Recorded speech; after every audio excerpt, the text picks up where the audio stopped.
대로 그동안 효과를 보았던 그런 심리전을 펼쳤을 겁니다.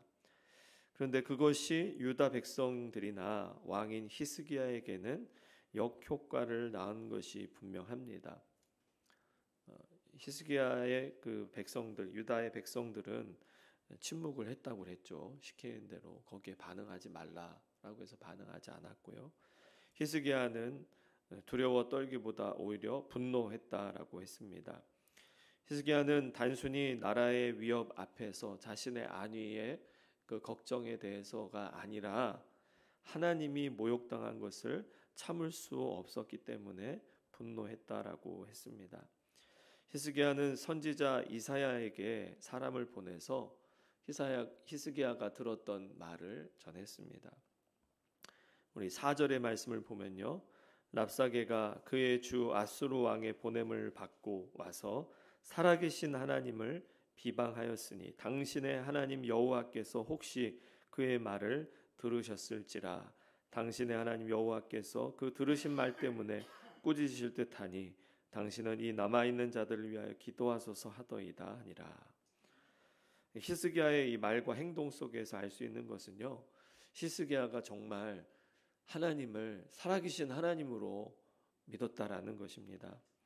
적군이 모욕하는 말에 자신들이 동요하기보다, 물론 동요가 됐겠죠. 그런데 그런 것들, 불안함과 두려움 속에서 분노하기보다 하나님을 대적하는 일에 대해서 하나님이 가만히 계시지 않을 것이다 라고 고백하고 있는 것입니다. 이사야는 히스기야에게 답장으로 전가를 보내죠. 크게 두 가지입니다. 하나님을 모욕하는 말 때문에 네가 두려워하지 말라는 거예요. 그리고 하나님께서 그를 심판하여 죽게 하실 거라는 겁니다. 여러분, 우리에게도 살아계신 하나님께 대한 믿음이 있기를 축복합니다. 그렇다면 이 세상에서 하나님을 모욕하는 말 때문에 때로 우리가 위축될 때가 있지 않습니까? 그렇지만 정말 살아계신 하나님을 우리가 정말로 믿는다면 하나님을 모욕하는 사람들을 향해서 정말 불쌍히 여기는 마음이 들 수밖에 없을 것 같아요. 저렇게 하다가는 저들이 심판을 받을 텐데 정말 살아계신 하나님께 대한 믿음을 가지고 주변에 있는 그 우리를 흔들려고 하는, 무너뜨리려고 하는, 상처 주려고 하는, 위축시키려고 하는 그러한 사람들의 말에 우리가 동요되지 않기를 소원합니다. 한편 아수르 장군이 아수르 왕을 만나서 보고했습니다. 이게 꿈쩍도 안 하니까요. 그러자 또 이 아수르 왕은 아수르 장군을 통해서 하나님을 모욕하는 편지를 보냈습니다. 그런데 이번에는요, 히스기야가 직접 그 편지를 가지고 어떻게 했냐면 성전에서 펼쳐놓고 기도했습니다. 그 기도의 내용은 이렇습니다. 하나님만이 유일한 하나님이십니다. 창조주 하나님이십니다. 하나님을 비방하러 보낸 이 말들을 들으시옵소서. 그들이 말한 대로 그들이 멸한 신들은 아수르가 강해서 진 것이 아니라 그 신들은 아무것도 아니지 않습니까? 나무와 돌들로 만들어진 그러한 우상들일 뿐 아닙니까? 우리를 구원해 주심으로써 하나님만이 참 하나님이신 줄 알게 해 주십시오. 이런 내용의 기도를 올린 겁니다. 그 아수르가 힘이 세서 그들이 섬기는 신이 강해서 다른 신들을 무너뜨린 게 아니라 그들이 무너뜨린 신들은 아무것도 아닌 것들 아닙니까? 이러한 간절한 기도를 올렸을 때 이사야는 하나님께서 말씀하시는 음성을 또 전하게 되고요.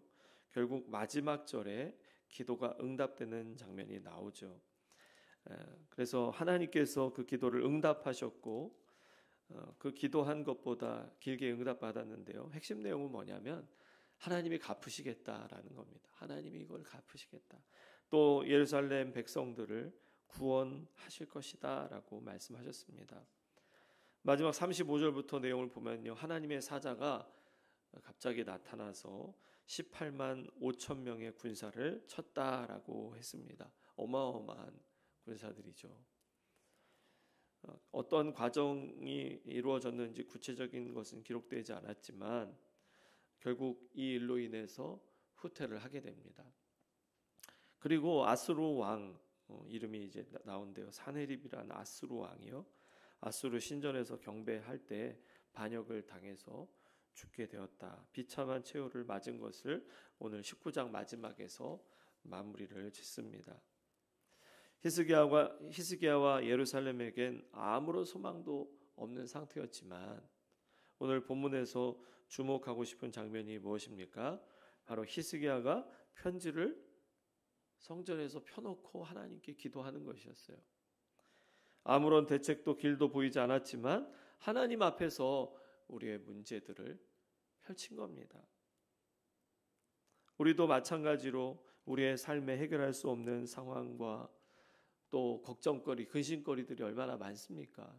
그런 것들을 우리의 마음속에 담아두는 것이 아니라 여러분 하나님 앞에 펼치시기를 바랍니다. 하나님, 우리가 지금 이런 상황입니다. 하나님, 나의 인생에 지금 나의 형편이 지금 이런 상황 가운데 있습니다. 이렇게 하나님 앞에 문제를 펼쳐 놓으시기를 바라고요. 그리고 하나님이 어떠한 분이신지를 여러분 믿음으로 고백하실 수 있기를 바랍니다. 하나님, 살아계신 하나님, 저들이 말하는 것은 거짓이요 헛된 것 아닙니까? 살아계신 하나님, 나의 기도를 들어주시고 응답해 주십시오. 하나님께 모든 것을 맡겨드립니다. 오늘도 하나님은 살아계셔서 우리의 기도를 들으시고 응답하시는 분이신 줄로 믿습니다.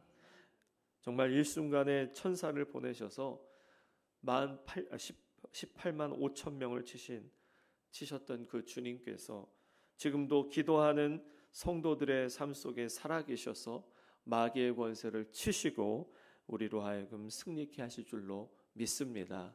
이 믿음으로 기도하며 나아가시길 축복합니다. 기도하겠습니다.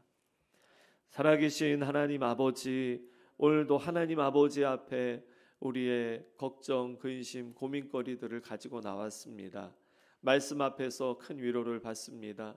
히스기야도 나라의 운명이 처해 있는 이 안타까운 위험한 상황 속에서 걱정하고 발을 동동 구르고 어찌할 바를 모른 채로 그냥 주저앉은 것이 아니라 하나님 앞에서 문제를 펼쳐 놓았을 때 하나님께서 그의 기도를 통하여 역사하시고 그의 백성들을 돌보셨던 것처럼 오늘도 주님 앞에 믿음으로 우리의 문제를 펼쳐놓고 기도하는 주의 성도들에게 응답하여 주시옵소서.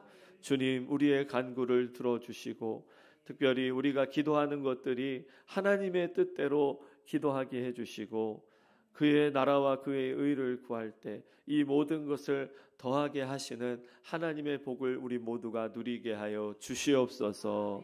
주님, 나라가 우리의 기도를 통하여 우리의 삶 속에 이 나라 가운데 이 세대 가운데 이루어지기를 간절히 소원하옵고 예수님의 이름으로 기도합니다.